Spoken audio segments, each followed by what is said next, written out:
Praise the Lord. मी अमृता सुरवसे. सुंदर अशा दिवसासाठी मी खरंच देवाचे खूप आभार मानते.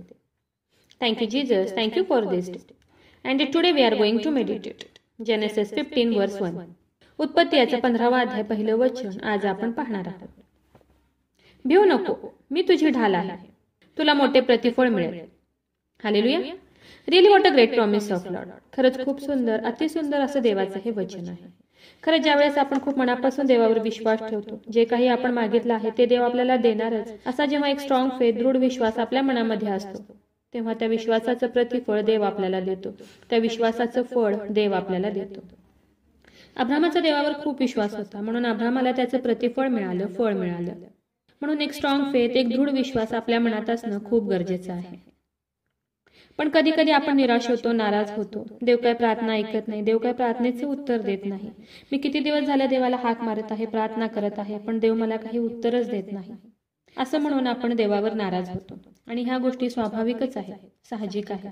आपण अब्रामाला विश्वासाचा पिता म्हणतो, पण अब्राम सुद्धा देवावर नाराज झाला होता.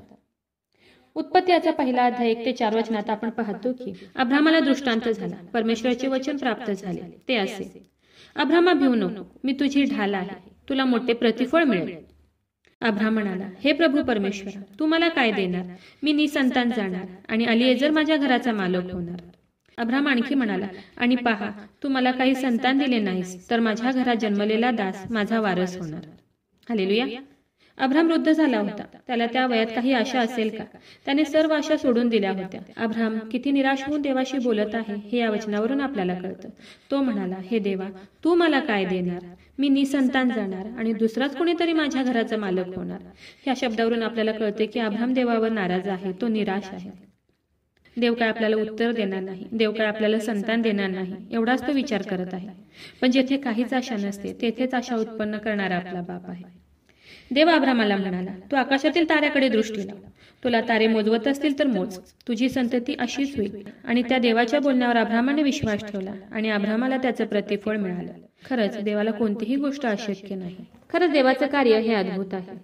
रोमकरसपत्राचा 3रा अध्याय 17व्या वचनात आपण पाहतो की देवाचं वचन सांगतं, ज्या देवावर त्याने विश्वास ठेवला, जो देव मेलेल्यांना जिवंत करतो व जे अस्तित्वात नाही त्याला असल्यासारखी आज्ञा करतो. खरंच किती सुंदर असं देवाचं हे वचन आहे. खरंच देवाचं वचन हे खूप डीप आहे. ज्या गोष्टीच अस्तित्वात नाही त्याला तो असल्यासारखी आज्ञा करतो. Oh my God, oh my God. खरंच खूप सुंदर, खूप डीप असं देवाचं हे वचन आहे. अब्राम वृद्ध झाला होता, तो निसंतान होता, पण त्याला आकाशातील तारे दाखवून तुझी संतती एवढी होईल म्हणून देवाने त्याला प्रॉमिस केलं, देवाने त्याला आशीर्वाद दिले. आणि ज्या गोष्टी अस्तित्वातच नव्हत्या त्याला देवाने आज्ञा दिली आणि देवाने अब्रामाला उंच केलं आणि त्याची संतती खूप आणि खूप वाढवली. आकाशातील तारे इतकी त्याची संतती केली. अब्राम निराश होता, नाराज होता, त्याला कोणत्याही गोष्टीची आशा नव्हती. पण देवाने आकाशातील तारे त्याला दाखवून ज्या गोष्टी अस्तित्वातच नाही त्या गोष्टींना देवाने आज्ञा दिली आणि देवाने अब्रामाला इसहाक देऊन आशीर्वादित केलं आणि पुढे त्याची संतती खूप वाढत गेली. खरंच किती सुंदर असं देवाचं हे वचन आहे. खरंच देवाचं वचन हे विश्वासयोग्य आहे.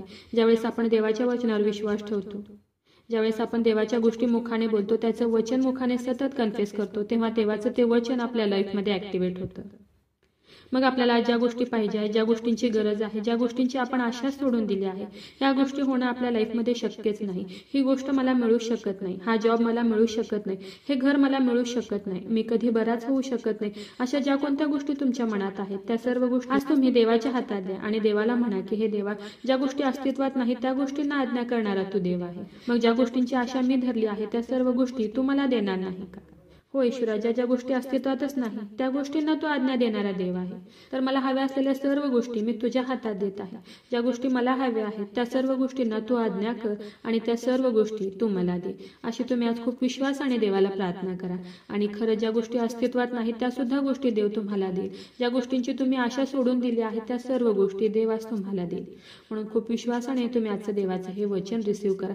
सतत तुमच्या मुखाने हे वचन कन्फेस करा, कबूल करा आणि विश्वास ठेवा की ज्या गोष्टी अस्तित्वात नाही त्या सर्व गोष्टी देव तुम्हाला देईल. ज्या गोष्टींची तुम्ही आशा धरली आहे त्या सर्व गोष्टी देव आज तुम्हाला देईल. तर चला देवाच्या वचनावर विश्वास ठेवूया, त्याच्या ह्या वचनाला क्लेम करूया. नक्कीच या वचनाद्वारे देव तुम्हाला खूप खूप आशीर्वादित करू. खूप जणांना देवाच्या हे जिवंत वचनाची गरज आहे. खूप जणांपर्यंत तुम्ही देवाचं हे जिवंत वचन शेअर करा. देव तुम्हाला खूप खूप आशीर्वादित करू.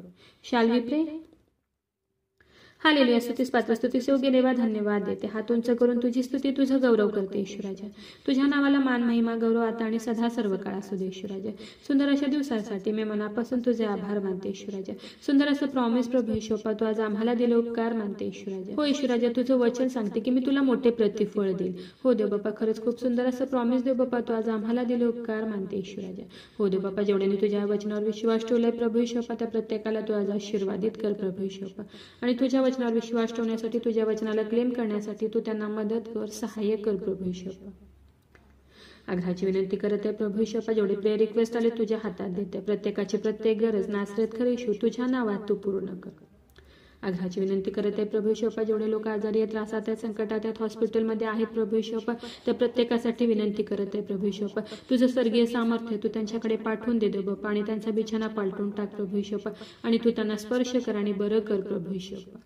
आग्रहाची विनंती करत आहे प्रभू ईश्वर बाप्पा, जेवढे देव बाप्पा या प्रार्थनेमध्ये तुझ्या चरणाजवळ आले देव बाप्पा, तुझ्या वचनावर विश्वास ठेवले, तुझ्या वचनाला क्लेम करत आहे प्रभू ईश्वर बाप्पा, तुझ्या चरणाजवळ आले देव बाप्पा, खूप विश्वास आणि तुझं वचन रिसीव्ह केले प्रभू ईश्वर बाप्पा, त्या प्रत्येकासाठी आग्रहाची विनंती करत आहे प्रभू ईश्वर बाप्पा. हो ईश्वराजा, तुझं स्वर्गीय सामर्थ्य तू त्यांच्याकडे पाठवून दे देव बाप्पा, आणि त्यांच्या शरीरातील सर्व आजारांना, सर्व दुखण्यांना मी नासरेत कर येशू ख्रिस्ताच्या नावात आज्ञा करत आहे, कमांड करत आहे. सर्व शरीरातील व्याधी, सर्व आजार, सर्व दुखणं नासरेत कर येशू ख्रिस्ताच्या नावात आज निघून जाऊ दे. मी प्रभू येशू ख्रिस्ताच्या नावात कमांड करत आहे, आज्ञा करत आहे. शरीरातील सर्व आजार ह्या क्षणी प्रभू येशू ख्रिस्ताच्या नावात निघून जाऊ दे.